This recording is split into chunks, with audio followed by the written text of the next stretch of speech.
Here we are with Jeffrey Michael Alexander Jones, fresh off his ARG Indy victory. So, Jeff, can you tell us about your Burning Abyss deck? Sure. That's a message. I got first place using Burning Abyss, a build not like really anyone else uses. First things first, I immediately knew when looking at everyone else's Burning Abyss list before DUA came out and even after, that everyone was basically just doing it wrong. My list may not be perfect because I also did run cards that are not optimal, but I'll get more on that later. But I just knew that I felt like everyone else was just like leagues behind and just didn't understand like what this deck was actually supposed to do, and we're very much so overcomplicating what the deck does well. And the fact is that every single one of the cards basically can be used by themselves. They don't really need too many other cards to get to have like value. And people were doing things like using Supply Squad, which I think is a terrible card to use in the deck. Then like a Rank Up Magic, which is, while it's very powerful, it contributes to making your good hands much better, but your bad hands very, very just much worse. And that's the kind of thing I do not like. Even though I do like Rank Up Magic as a card, obviously, because I played decks with it before. Also, before I came to this build, I literally played more Yu-Gi-Oh! In the past 2 weeks than I have in a very, very, very long time. I literally spent one day, I played for 14 hours straight. I only took one break to go to Chipotle.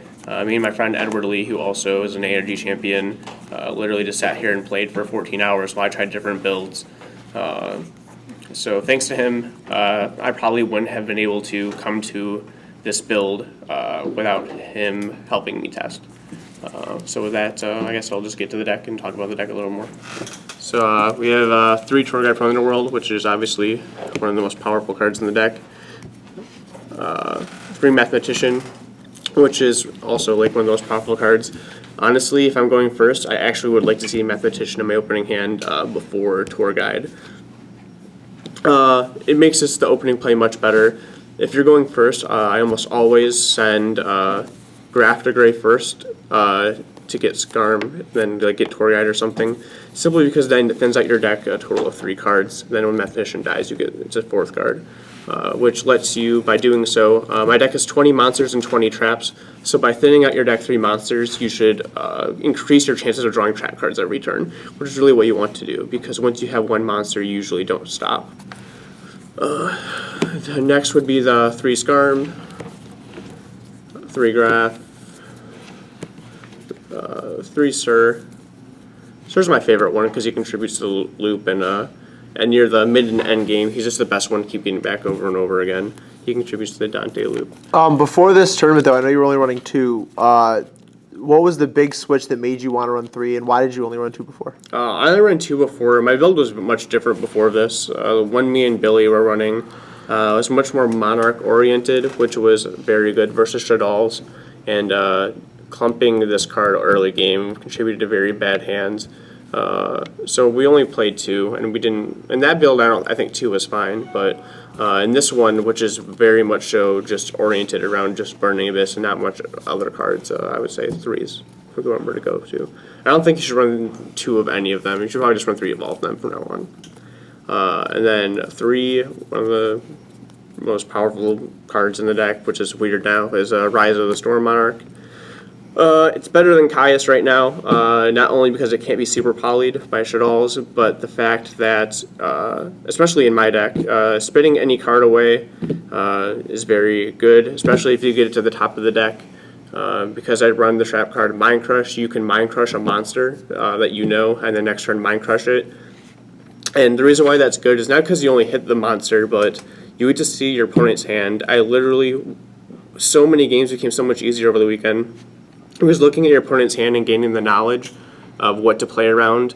It was just so incredible. You know what to do with everything. Unless your opponent's hand is the absolute nuts, you know what to do and how to respond with everything. So Rise is definitely an awesome card.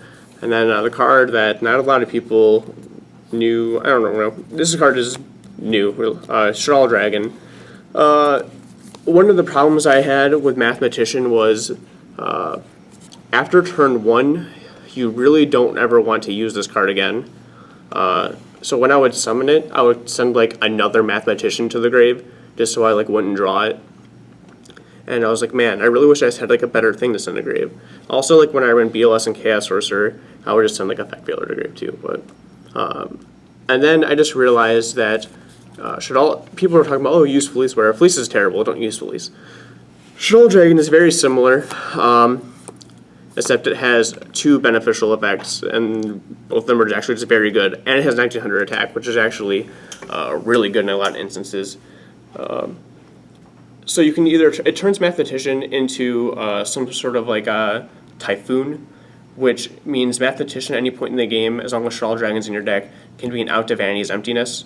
Also in the mirror match, when people play Supply Squad, you can see against in some of my feature matches that you can use it to kill Supply Squad, which means without Supply Squad and their hand being really good, they really can't beat you.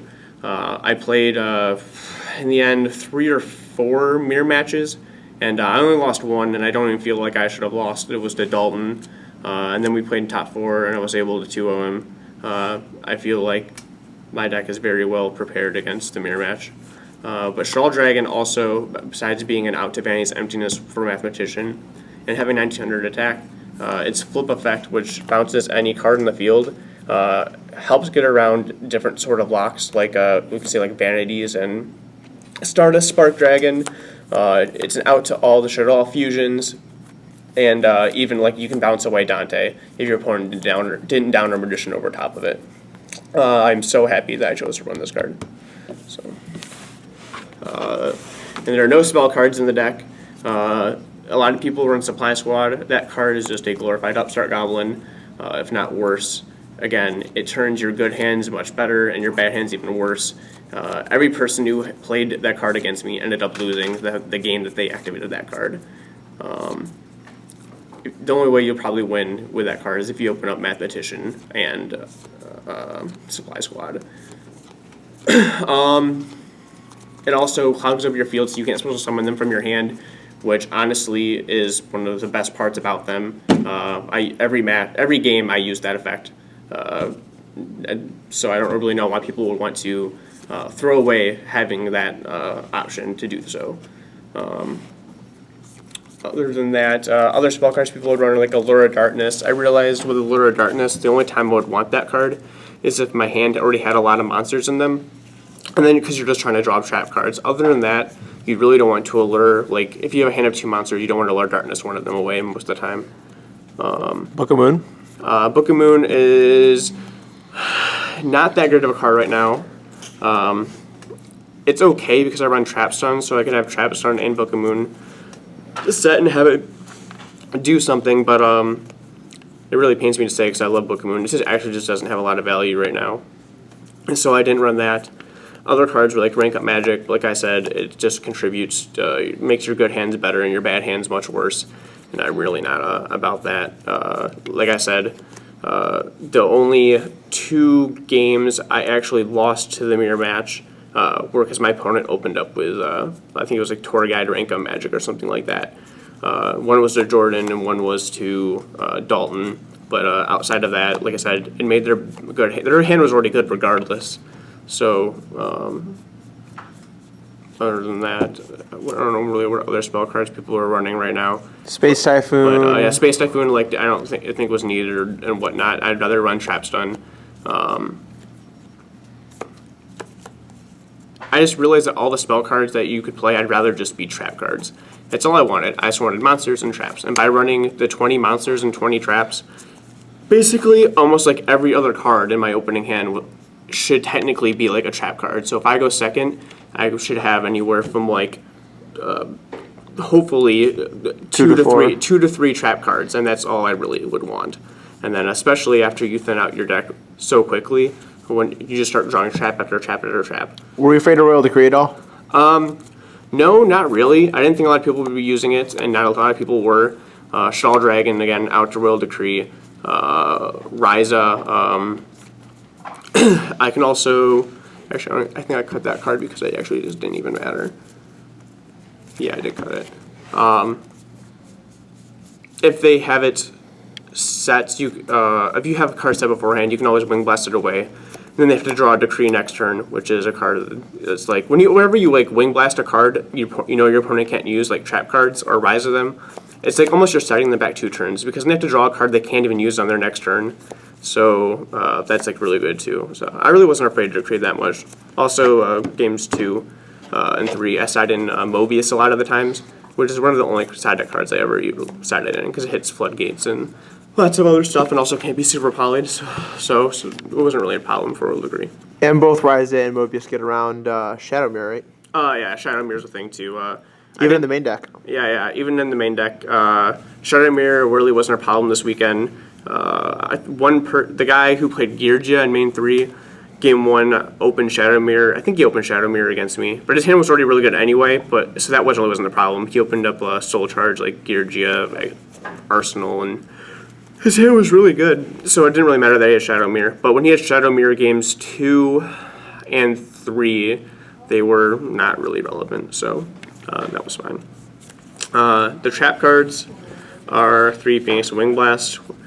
It is my favorite trap card in the game, and also the best one in this deck, and actually probably just one of the best trap cards in general. 3 Karma Cut. Again, one of the better trap cards right now. Anything that can remove from play is very powerful, and I think it's much better than Regeki Break. I think Regeki Break is a very bad card right now. The only time I ever wanted to use Regeki Break was on a back row and never a monster, and I'd rather just not hit their back row very much or worry about it all too much. I'd rather just have them use them and bait out all their back rows with things like either like just make them force their back rows away. Then you can like Alucard what's left, etc., etc. So I'd rather just deal with their monsters if I need to. I had 2 MVPs this weekend. One was Mind Crush. When I was testing with my friend Eddie, when I first started this newish build of the deck, he was using Shadalls.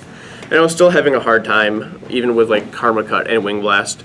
And I was looking through piles of cards here at the store, just for like inspiration. And I just came across Mind Crush, and I was like, man, all right. So I threw 2 copies into my deck, and we started playing. And like every time I had Mind Crush against him, it was just like devastating. And I was like, wow, maybe like I'm onto something.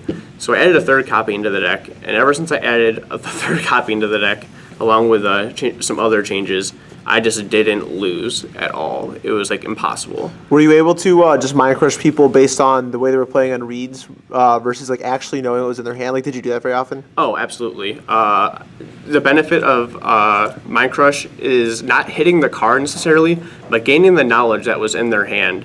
So even like Mind Crushing and like missing isn't that big of a deal, because usually you can discard a Burning Abyss card, which will trigger its effect. Or even Shadal Dragon, which will get its effect to destroy a spell or trap. But at ARG events, you can keep notes, so I was always able to write down my opponent's hand and play accordingly. So Mind Crush definitely was just so good. Against Shadals, you can against every deck, you should almost always know at least one card in their hand. Against Shadals, usually it's Fusion, because you can kill, like, if they get rid of their Fusion monster, they get Fusion back to their hand. So you can like make an Xyz monster, and then without any fear, because you can Mind Crush the Fusion from their hand. Also, against like Pat's deck, Soul Charge is the best card in his deck. We all know it, he talks about it. So you can like Mind Crush Soul Charge, and even if they don't have it, that means that they probably aren't going to beat you anyway, because the only time you should ever lose that deck really is like really insane hands with like either BLS or Soul Charge. So if they don't have it, usually I'm fine and I don't care anyway.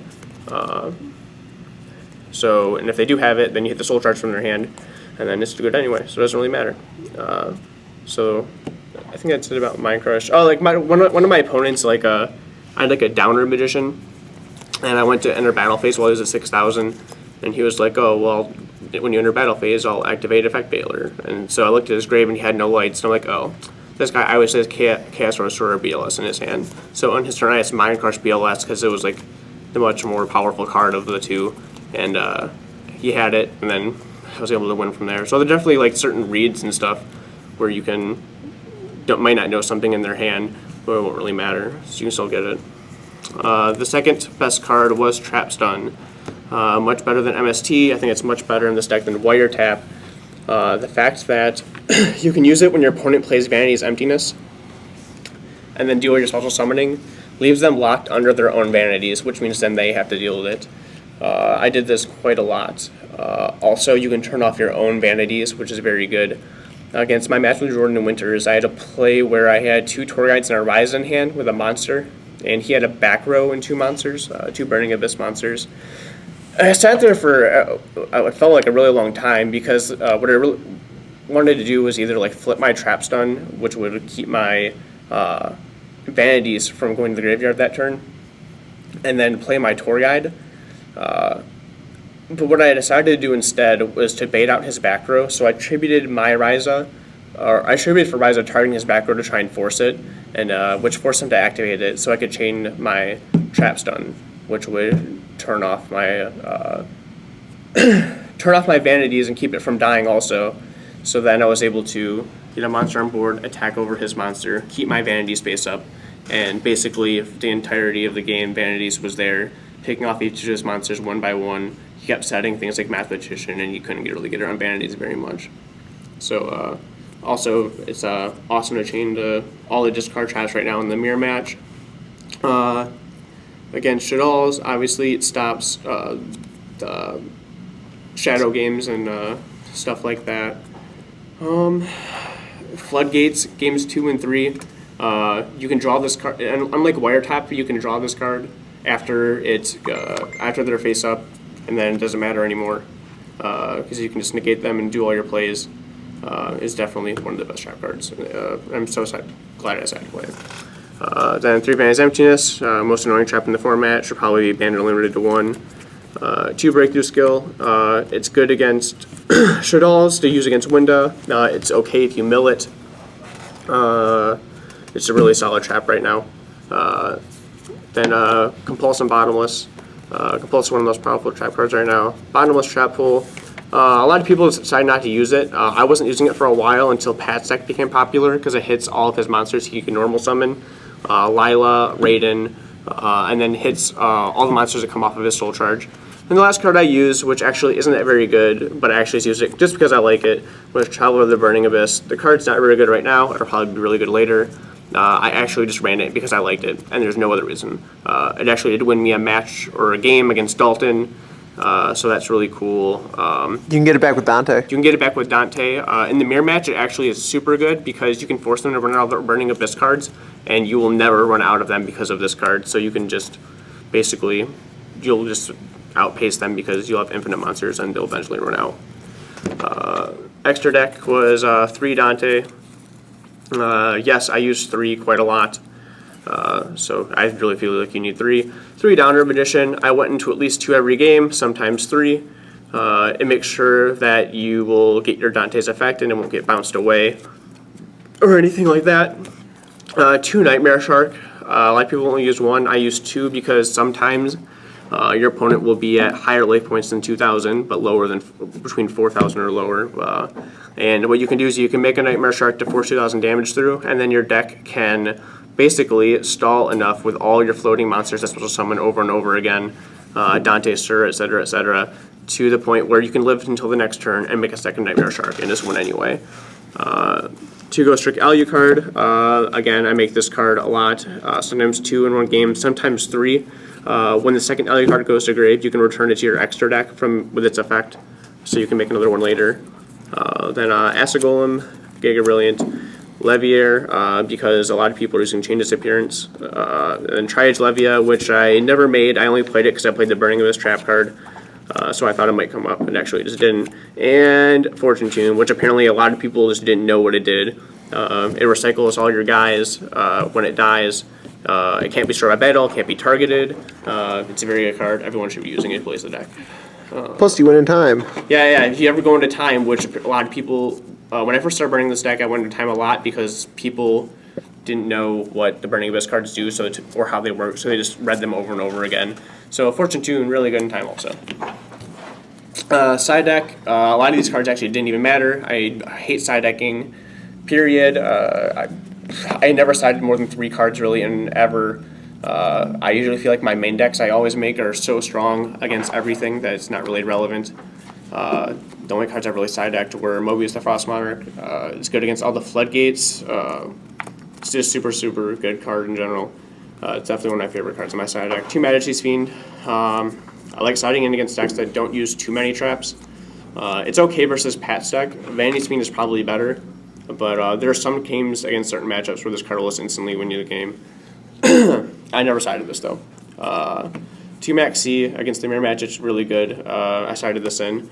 Monarch Stormforth, I was going to side this in along with Mobius and Majesty's Fiend, along with my 3 Ryza against certain decks. The only time I ever sided in though was against my Geargy opponent, and I never really got it off. I had one game where I had this card and Ryza in my hand, but I never had to activate it. I just won anyway.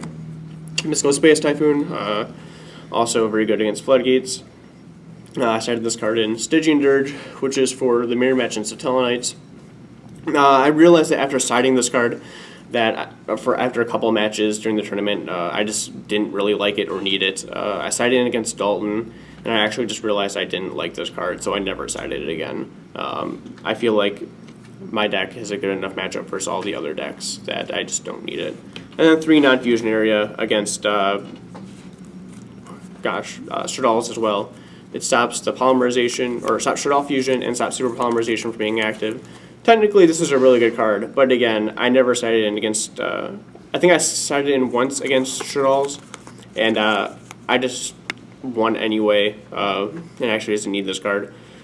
Again, I just felt like my deck was so good against the other decks that I just didn't really need it. So the cards that I only ever side decked in during the entire tournament really that were relevant were MST, Mobius, and Maxi.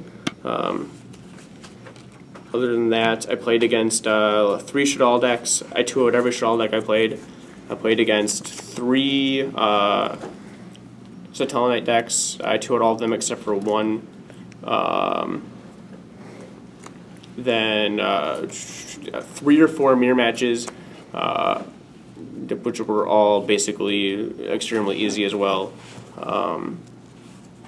Then like a Harpy Lady deck.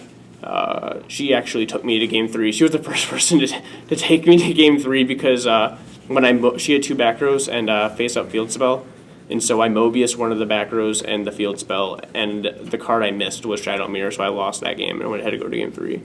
And then the last one was opponent. All I saw that his deck had were hands in it. I didn't really see anything else. Geargia deck? And the Geargia deck. But that's basically. That's it. That's basically it. Any last comments? If I played the deck over again, I definitely wouldn't run this card. This card's really cool, but this is probably the only card I would change directly. I don't know what though, but I really liked my deck overall. A 4th Trapstone, 4th Man Crush. Yeah. Some cards I really wish I could run 4 of. For like everyone wishes they probably would reach 4 Mind Crush. Real quick, did you ever Mind Crush something and just say the name of it wrong? So this is a really funny story. But against the Geargy opponent in it would be top 8. He went turn 1 Arsenal for Geargia armor and passed, and I set Mind Crush and some other cards and in my turn, and he flipped and got Accelerator to hand. And as he got Accelerator to hand, I was still looking at his graveyard and saw the Arsenal, and I flipped Mind Crush, and it was like Mind Crush Geargia Arsenal. And then I looked at him and I was like, oh god, that's not the right one, because I was just looking at his graveyard and it actually said the wrong one. But then he sheepishly flipped over his hand and discarded the Arsenal he drew for a turn. And I was like, oh gosh, that could have ended terribly. And we just laughed for like 5 minutes, and then I still ended up losing that game anyway because he had Soul Charge and other stuff. But it was just a really awkward moment where I decided to be super terrible. And it was a really funny moment. It was definitely a good story to tell though. All right, cool. Thanks, Jeff. Nice ring.